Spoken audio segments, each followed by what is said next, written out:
Mereka mungkin banyak yang ngomong di luar ya, bahwa gue itu bikin narasi seolah-olah menakut-nakuti manusia ya. Kalau orang yang awam tentang ini mereka bilang oke ini hanyalah sebagai alat untuk manusia. Iya untuk manusia yang mau belajar dan manusia yang pintar. Tapi ini untuk dunia ini pertama kalinya ya. AI, kepintaran dan fisik ini akan bergabung. Ketika ini dua sudah bergabung, lu jadi pecundang sampah di sana nggak akan diperlukan lagi. Nanti akan ada yang tanya, gimana kalau misalnya yang bawahnya berontak? Dulu yang bawah berontak ya, ketika yang bawah berontak, yang kaya ini nggak bisa ngapa-ngapain. Kenapa? Karena mereka harus ngejahit, mereka harus ngelinting rokok. Pabrik-pabrikannya nggak bisa diganti. Jadi ketika mereka demo ya harus diturutin mau lu apa. Tapi ketika semua orang itu secara fisik yang ngelinting rokok bisa diganti robot, akibatnya apa? Ya lu bisa jawab sendiri ya, apakah orang-orang itu masih dibutuhkan atau enggak? Orang itu kebiasaan ya, suka dengerin kebohongan yang enak didengar ya, dibanding kebenaran yang pahit. Kebenaran yang pahit itu justru sebenarnya lebih membangun. Kebenaran tuh kadang emang bikin sakit di awal. Kalau gue ngomong kayak begini, sebenarnya semua video gue tuh adalah IQ test. Kalau lu merasa tersinggung sama video gue berarti IQ lu rendah. Kebenaran tuh memang sakit di awal. Lu udah awal dengar mungkin banyak dari lu yang awalnya nonton channel ini 3 juta orang yang nonton di sini tuh awalnya nggak suka dengan gue. Memang kebenaran itu nggak enak di awal. Kebenaran tuh kan bangun fondasi kalian ya. Justru nggak enak didengar di awal, tapi ini bangun fondasi kalian di akhir. Sedangkan ya kebohongan yang enak didengar itu justru enaknya di depan dan hancurnya nanti justru di belakang.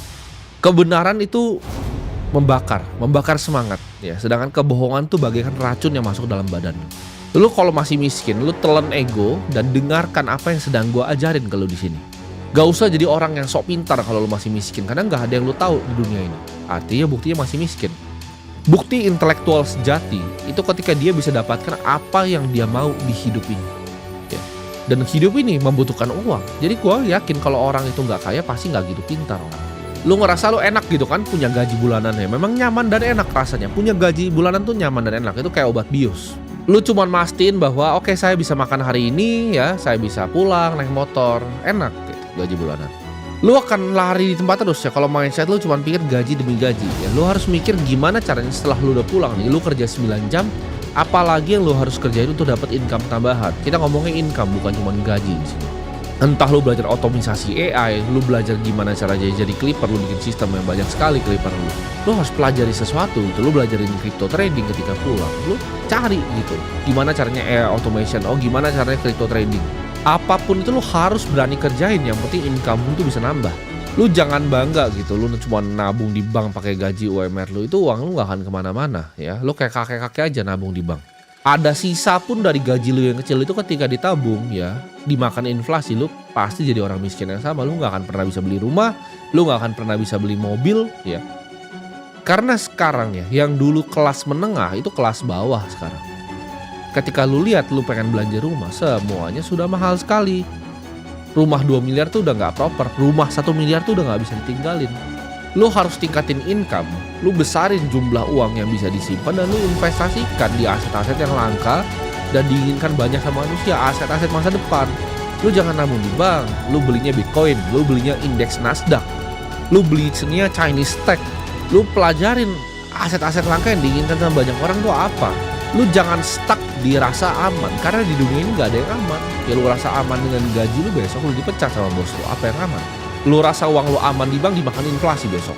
Lu jangan ngerasa lu udah kerja keras ya, cuman kerja dari jam 9 pagi sampai jam 5 ya. Habis itu lu nyalain YouTube, lu nonton influencer sampah lagi.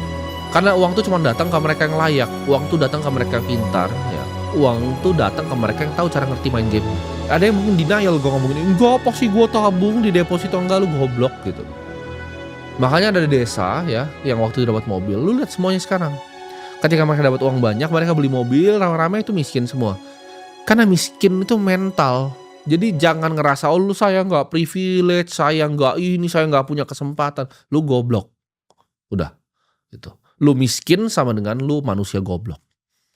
Gak mungkin lu bisa pintar kalau lu miskin.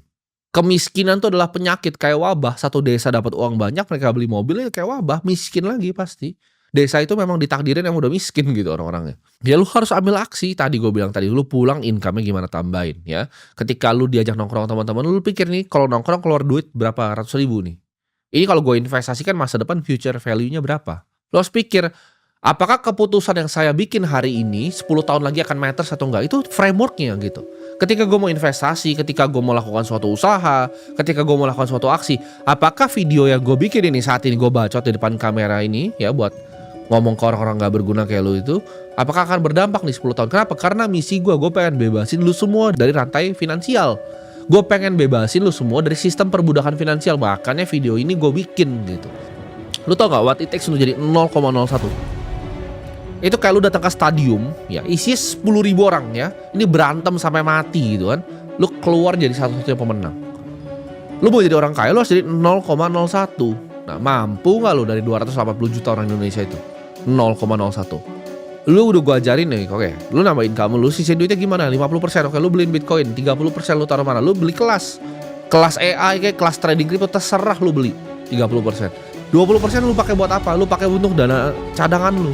Itu lu baru taruh di bank. Ini udah gue ajarin nih, simple step. Lu mau jadi kaya 2 tahun nih, simple step nih. Income-nya tambahin, kayak gaji 10 juta. Income-nya tambahin. Karena gue liat sukses tuh seperti kata yang gampang banget dilempar sama orang-orang. Oh dia sukses, bos gue sukses. Oh dia kerja di konsultan, di sini dia sukses. Itu gembel bos konsultan lu, gue kasih tahu. Oh tapi dia keren, dia gajinya tinggi, gajinya 100 juta. Oh iya, gue tahu tukang bakso bikin 100 juta gitu. Itu uang receh gitu. Oh dia naik mobil sedan warna putih. Gue tahu LC ada bisa naik pakai mobil itu. Gitu. Bos lu bukan siapa-siapa. Ya. Jadi sukses itu kayak seolah-olah gampang banget dilempar gitu kata-katanya. Oh dia itu orang yang sukses. Dari mana dia orang yang sukses?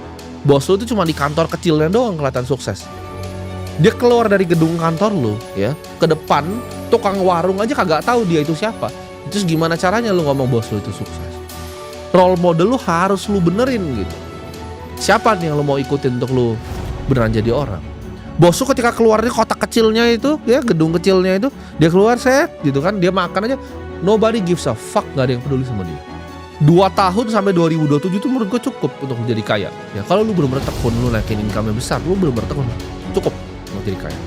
Cari orang yang mau bertumbuh. Jangan lu jadi kecoa yang sama di tongkrongan sampah lu dengan 3-5 orang sampah itu. Lu nongkrong sama kecoa terus lu jadi kecoa gitu. Lu jadi kecoa kelima gitu. Tapi lu 1, 2, 3 kecoa. Oh nggak mungkin begini bro, begini. Terus ngomongin politik kayak dia paling ngerti ya kan, kayak dia seolah-olah dia punya lembaga survei politik begitu kan. Gak penting gitu, gak penting. Lu fokus di diri lu ya, fokusin ngapain lu berantemin hal yang lu tuh gak ada gunanya gitu buat berantemin. Jadi daripada lu jadi kecoa kelima, lu stop gitu. Lu dengerin video-video bermanfaat, karena lu lihat ke depan harga rumah tuh mahal bos, harga mobil tuh nanti mahal ya. Jadi jangan jadi orang bebal, egonya terlalu tinggi gitu. Karena manusia tuh jatuhnya karena pride, egonya terlalu tinggi. Gue ketika ada orang lebih kaya nih, orang punya 200 triliun ngasih tahu gue, oh tim ini cara bikin sistem begini ya, oke siap. Gue nggak ada tapi bang, gue nggak ada begini. Orang kebanyakan tapi tuh goblok gitu. Hidup itu terlalu singkat, lu jangan main-main, hidup tuh singkat. Tapi gimana kalau ambil resiko, takut ngambil resiko untuk kerja tambahan, untuk berinvestasi. Lu sadar, lu udah punyanya 0 ya. Lu tuh gak punya apa-apa gitu. Lu kalau gak punya duit berapa, 50 miliar, 100 miliar, lu gak punya apa-apa gitu. Lu nothing tulus kok ya. Uang tuh gue percaya sebagai alat. Dan gue pengen lu semua jadi nanti jadi orang-orang yang bisa diberkati juga. Ketika lu punya banyak uang, ikuti jalan gue gitu. Lu bagi ke sesama lu bagi, lu lihat siapa yang susah lu bantu. Karena tugas kita nanti, lu misalnya lu nonton gua, lu jadi orang-orang pintar. Tugasnya orang-orang yang punya otak dan kemampuan intelektual lebih adalah untuk bantu mereka yang di bawah. Jadi lu harus tahu gue begini bukan buat jelek-jelekin lu. Gue begini karena justru gue paling peduli sama lu. Gue lebih peduli sama lu dibanding orang tua lu sendiri. Orang tua lu liat lu jadi pecundang, dia diem aja ya kan? Malah dia ngenyek lu ketika lu mau coba sukses. Kalau gue enggak, gue percaya di sini ada at least ada 10.000 bajingan yang bisa jadi orang. Lu harus bisa bebas ya, jadi manusia secara waktu. Karena dengan lu punya kebebasan waktu, lu punya kebebasan berpikir. Dengan lu punya kebebasan berpikir, lu bisa pikir, oh gimana caranya kita bantu umat manusia. Dengan itu kita bisa jadi spesies yang lebih sempurna teman-teman.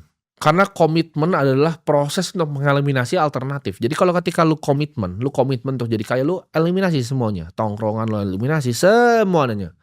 Gua untuk nyampe ke diri gue yang sekarang itu semua gue korbanin. Mau temen, mau pasangan, mau keluarga, semuanya gue korbanin. Kenapa? Karena gue tahu satu hal ya.